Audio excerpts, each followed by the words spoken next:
These PTEN convert PIP3 into PIP2 and activated PIP3 again convert into PIP2 with the help of this PTEN. मतलब ये PTEN की help से वापस से इसमें कन्वर्ट होगा. If there is mutation in PTEN, it is in inactivated form. अगर ये inactive होगा तो PIP3 PIP2 में कन्वर्ट नहीं होगा, और अगर ये कन्वर्ट नहीं होगा तो जो ग्रोथ कैस्केड है तभी ये एक्टिवेट रहेगा. साथ में अगर ये वापस PIP3 AKT को एक्टिवेट करेगा, AKT mTOR को. अब ये mTOR का फंक्शन क्या है? तो function of mTOR is to immobilise और relocate the GLUT transporters on the surface of cell when there is mutation in AKT. अब अगर इसमें म्यूटेशन हुआ तो AKT always in activated form, ये हमेशा एक्टिवेटेड फॉर्म में रहता है. That will lead same activation of growth cascade which is required for cancerous cell to remain alive. If cell is dividing, that cell has to grow also, उसको grow भी होना पड़ेगा. तो साथ में वो मेंटेन करेगा उसके नंबर को भी और प्रोजेनी को भी, और साथ में ग्रो भी करते जाएगा. मतलब ये दोनों चीज़ें इंपॉर्टेंट हैं.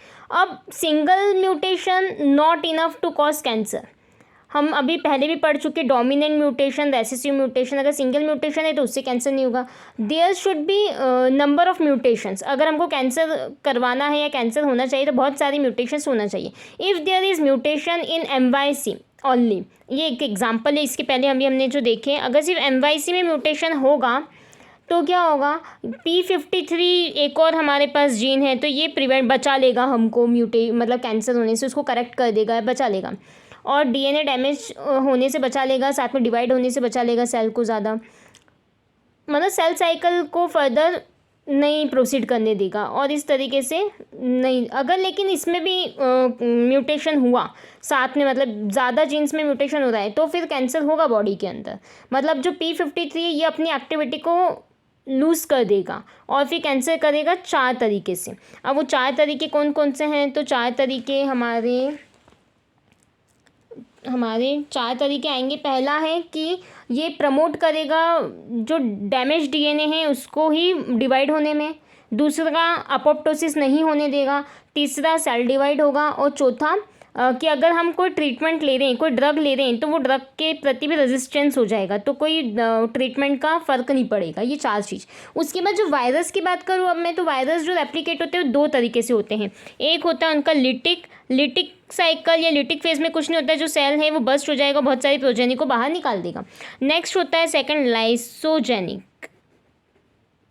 अब लाइसोजेनिक के अंदर क्या होता है, वायरस अपना जो DNA है वो होस्ट के DNA में, जैसे ये वायरस का होस्ट का है, उसमें वायरस का DNA को ऐड कर देता है, मतलब उसका अपना DNA भी उसमें इनकॉर्पोरेट कर देता है. लेकिन जो वायरस है, virus remain in its silent state, not damaging cell. Only the genes of the virus they are replicating inside host DNA. मतलब वायरस के साथ साथ ये होस्ट के साथ साथ वायरस का DNA भी रेप्लिकेट होगा. अब नेक्स्ट दूसरा क्या आता है कि अगर मैक्सिमम वायरसेस जो होते हैं बॉडी में वो इसी तरीके से लाइसोजेनिक फेज के थ्रू ही कैंसर को कॉज करते हैं. अब जो वायरस है वो तो नहीं चाहेगा कि हमारा सेल मरे, मतलब कोई भी सेल किल हो. ये होस्ट है और ये सपोज ये वायरस है, तो ये वायरस नहीं चाहेगा कि होस्ट सेल किल हो, इसकी डेथ हो, बिकॉज इसने अपना जो DNA है वो इसमें इनकॉर्पोरेट कर रखा है. तो if it is in its lytic phase there is no problem. Lytic phase में रहेगा तो कोई प्रॉब्लम नहीं रहेगी. But if it is in its lysogenic phase, its own DNA incorporated. So if the host cell will die, तो virus will also die. So virus will not want to kill the host cell, but accidentally some of its genes they get activated which do express continuously, and those genes are the genes virus use for the replication of its own DNA. When those types of genes get activated accidentally, they continuously replicate. और अगर continuously replicate होगा तो इसका मतलब है, it means cell continuously divide and that ultimately lead to the tumor formation. For example, in papilloma virus there are 3 genes responsible E5, E6 and E7 to causing cancer. E5 is related to the formation of platelet derived growth factor which act as a transcription factor. जैसे transcription factor का नाम आया मतलब application होगा, cell divide होगा. E6 gene क्या करता है, E6 form protein which bind with the RB protein. तो आरबी प्रोटीन अभी हमने देखा था पीछे, आरबी प्रोटीन से बाइंड करेगा तो E2F फ्री हो जाएगा, क्योंकि ये आरबी उधर बाइंड हो गया तो ये E2F फ्री, मतलब ये ट्रांसक्रिप्शन फैक्टर है, फिर सेल डिवाइड होना शुरू कर देगा. E7 में क्या होगा, E7 बाइंड विथ P53 जो कि हमारा ट्यूमर सप्रेसर जीन है, और ये इनएक्टिवेट कर देगा, so it will not perform its function, ये सप्रेस ही नहीं कर पाएगा. नेक्स्ट है अब मेटास्टेसिस आता है. मेटास्टेसिस मतलब तब कैंसर सेल एक पर्टिकुलर जगह पे हुआ है, मतलब शरीर में बहुत सारी जगह फैल रहा है ना. They migrate from that particular organ through blood vascular system to another organ, and again while reaching there they form tumor. When this type of migration of cancerous cell in body happening is metastasis. इसके लिए अगर suppose बहुत सारे sales divide हो रहे हैं, epithelial cells की बात करें तो एपिथेलियल सेल्स बहुत कॉम्पैक्ट होते हैं, एक दूसरे से बाइंड रहते हैं, तो cell must be adhere from one another and to basal membrane, basal membrane से और इससे बहुत चिपके हुए होने चाहिए. इसके लिए कौन रिस्पॉन्सिबल होता है, ई कैड्रीन, CADHERIN, E cadherin. Now this E cadherin is a protein and it act as a adhesion molecule and it keeps cells to adhere. ये cells को bind करके रखता है. बट तब एडेशन लूज़ होगा तो जो नेबरिंग सेल है वो बेसल मेम्ब्रेन है ये लूज़ हो जाएगा, और इसके लिए जो जीन रिस्पॉन्सिबल है उसमें म्यूटेशन हो गया तो कैंसर होने के चांसेस है, क्योंकि अब ये अपना फंक्शन परफॉर्म नहीं करेगा. इसका मतलब एपिथेलियल सेल एडियर नहीं रहेगी और there is transition state, it means epithelial to mesenchymal transition होगा. तभी सेल्स क्या करेंगे, एक जगह से माइग्रेट होंगे दूसरी जगह और फिर वहाँ पर कैंसर कॉज करेंगे. इसके अलावा एक और फैक्टर है रो सी, ये पहला ये दूसरा. रो सी में क्या होता है, ये GTPase होता है, ये भी मेटास्टेसिस के लिए रिस्पॉन्सिबल होता है. ये क्या करता है, ये एक्टिवेट करता है एक्टिन को. अब एक्टिन एक्टिवेट हो गया तो ये क्या करेगा, सेल्स को मूवमेंट करवाएगा. अगर हम रो सी को ही शट कर दें तो क्या होगा, मेटास्टेसिस से बचा जा सकता है, मतलब कैंसर बॉडी में फैलेगा नहीं. If we know more about the factor which are responsible for metastasis, so the treatment of cancer will be more effective and more easy.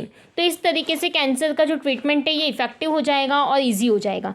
क्योंकि अभी क्या होता है, जैसे बिनाइन ट्यूमर है तो उसको तो हम सर्जिकल से हटा देंगे, सर्जरी करके ट्यूमर की गठान को हटा दिया. लेकिन अगर मैलिग्नेंट ट्यूमर हुआ, मतलब एक जगह से दूसरी जगह जा रहा है, अगर यही बिनाइन ट्यूमर मैलिग्नेंट में कन्वर्ट हो गया तो पॉसिबल नहीं है कि हम उसको सर्जिकली रिमूव कर पाएँ. तो उस केस में हम टॉक्सिक केमिकल यूज़ करेंगे.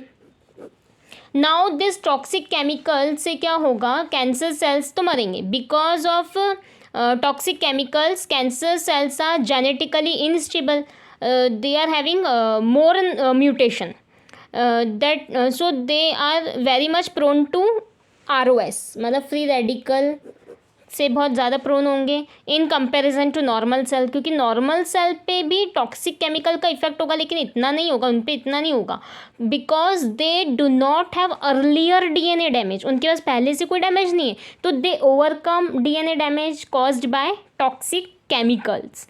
But cancer cells have previously damage, so it can not survive longer. इसके अलावा कैंसर के ट्रीटमेंट में आता है हमारा कीमोथेरेपी, रेडियोथेरेपी जिसमें रेडिएशंस देते हैं. अब रेडियोथेरेपी भी हार्मफुल होती है, कैंसरस सेल्स के लिए ज़्यादा होती है लेकिन नॉर्मल सेल्स के लिए इतनी नहीं होती, वो झेल जाते हैं. हम बॉडी में से पूरी तरीके से कैंसर सेल्स को नहीं हटा सकते हैं. Some of the cancerous cell remain inside the body, इसलिए हम कहते हैं ना, सोचते हैं कि कैंसर के ट्रीटमेंट के बाद भी कुछ लोगों में वापस से कुछ सालों बाद वापस कैंसर हो गया. कैंसर कैन रीअकर, वापस रीअकर हो सकता है. So for more effective treatment of cancer we should know more about the cancer. हमको ज़्यादा अभी साइंस ने बहुत तरक्की करी है, बहुत एडवांसमेंट्स आए हैं, लेकिन और एडवांसमेंट्स की ज़रूरत है ताकि हम कुछ ऐसे ड्रग डिज़ाइन कर लें जो पर्टिकुलर प्रोटीन्स हो या जो पर्टिकुलर कैंसर के अंदर हेल्प करें। जैसे ब्रेस्ट कैंसर के लिए आजकल क्या, ब्रेस्ट कैंसर में क्या होता है, एस्ट्रोजन का प्रोडक्शन बढ़ जाता है, एस्ट्रोजन का प्रोडक्शन बढ़ता है और ये जो एस्ट्रोजन है ये म्यूटाजन की तरह वर्क करते हैं, मतलब यही फिर आगे एक्सेसिव प्रोलिफ्रेशन, सेल डिवीजन में हेल्प करते हैं एस्ट्रोजन। तो हम क्या कर सकते हैं, इसमें एस्ट्रोजन को ही यहीं से हमको पता चल गया तो हम इसको ही अल्टर कर दें ताकि एज ए म्यूटाजन एक्ट ना करें।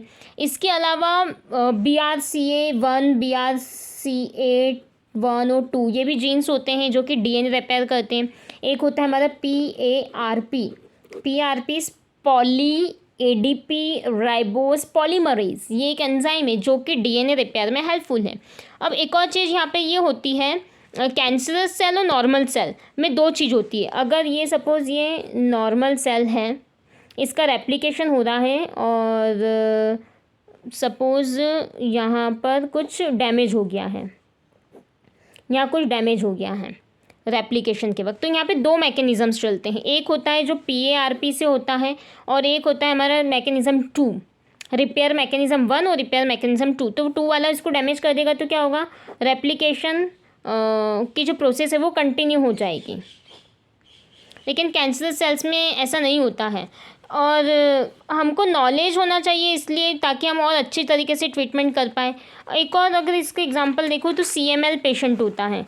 CML पेशेंट क्या होता है, अब CML क्रोनिक माइलोइड ल्यूकेमिया, इन पेशेंट्स में क्या होता है, फिलाडेल्फिया क्रोमोसोम, मतलब ये जो क्रोमोसोम है इसके 22 नंबर पे एक जीन होता है BCR और एक जीन होता है इनके 9th नंबर पे ABL। इस तरीके से ये जीन होता है और इन जीन का क्या होता है, ट्रांसलोकेशन हो जाता है। ट्रांसलोकेशन कैसे, मतलब एक ही पे BCR और ABL, इस तरीके से ये ट्रांसलोकेशन हो जाता है और क्या करता है, ये म्यूटेंट प्रोटीन फॉर्म करेगा। अब ये जो जीन है ये प्रोटीन फॉर्म करेगा, कैसा, म्यूटेंट प्रोटीन। और फिर ये जो म्यूटेंट प्रोटीन मतलब ये as a transcription factor act करेंगे और जो कि फिर सेल डिवीजन में, प्रोलिफरेटिंग में और ल्यूकेमिया कॉज करने में रिस्पॉन्सिबल होगा।